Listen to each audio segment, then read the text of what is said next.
মারছে, তারপর আবার ভাত খাওয়াইছে, এরপর আবার মারছে, আবার খাওয়াইছে। তো এটা কোন মানে ইসে আছে? মানুষরে তো এরকম মাইরে ফেলায় না, সে যদি একটা খুনিও হইতে পারে তারে তো এরকমের জীবন্ত মাইরে ফেলাইতে পারে না বলেন। তারা প্রশাসনের কাছে দেন, কিন্তু ওরা মাইরেন না। নিতে হলে টাকা দিতে হইবে 35,000 টাকা দিয়ে ছাড়াই নেন, নাহলে আমরা ওরা ছাড়বো না, ওরা আরো মারবো। ফ্যামিলির কেউই নাই একটা মানুষের। আমার আপনার কি যদি এরকম থাকে তাহলে তো আমরাও একই পথের প্রতীক হইতাম, যে মা বাবা ভাই বোন কেউই নাই। মূলত 11টার দিকে আমার বাবাকে ফোন দেওয়া হয়েছে, রাত 11টার সময় ফোন দেওয়া হয়েছে, আপনি কি তোফাজ্জেলের মামা? তখন আমার আব্বা ধরছে যে, তখন বলছে যে তোফাজ্জেল এরকমের আমরা ওরা আটকাইছে, এই হলে আছে, এখানে এখন ওকে মানে নিতে হলে টাকা দিতে হইবে 35,000 টাকা দিয়ে ছাড়াই নেন, নাহলে আমরা ওরা ছাড়বো না, ওরা আরো মারবো। তখন আমার আব্বা বললো যে আমি তো গ্রামের বাড়িতে, আমি কিভাবে করবো। তখন আমার আব্বা আমাকে ফোন দিছে যে তুমি একটু কথা বলো, তোফাজ্জেল নাকি এরকমের মানে উনি ওর হলে এরকমের ওর কথাবার্তা অসঙ্গতি পাইছে, এই জন্য ওরে ধরছে, ধইরা ওরে মারতেছে।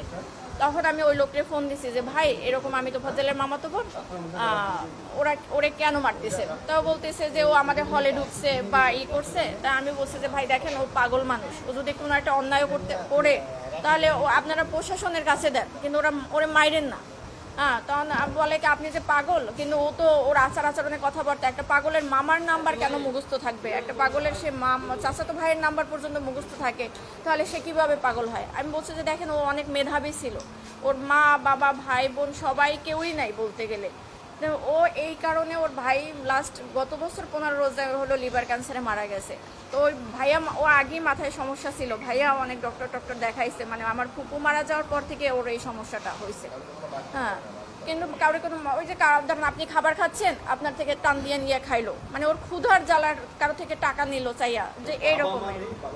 ওর বাবা মারা গেছে রোড অ্যাক্সিডেন্টে 8 বছর আগে, 5 বছর আগে ওর মা মারা গেছে লিভার ক্যান্সারে। তারপর ছিল ওরা 2 ভাই। ওর ভাই হলো নাজিরপুরের থানার এসআই নাসির হোসেন। তখন উনি গত বছর মানে পহেলা রোজায় ধরা পড়ছে ক্যান্সার, উনি 15 রোজায় মারা গেছে। তো ওর ভাই মারা যাওয়ার পরে হইলো ও একদম রাস্তার উম্মত পাগল হয়ে গেছিল। তারপর আমরা অনেকবার ট্রাই করছি ওরে পাবনায় নেওয়া ডক্টর দেখানোর জন্য বা করার জন্য, কিন্তু ওরে মানে ইয়ং তো, ওরে ধৈর্যাও বাইদাও রাখার মতো ওরকমই না। একবার শিকল ভাইকেও ছুটে গেছে, যেদিনকে আমরা সকালে পাবনায় নিয়ে যাব।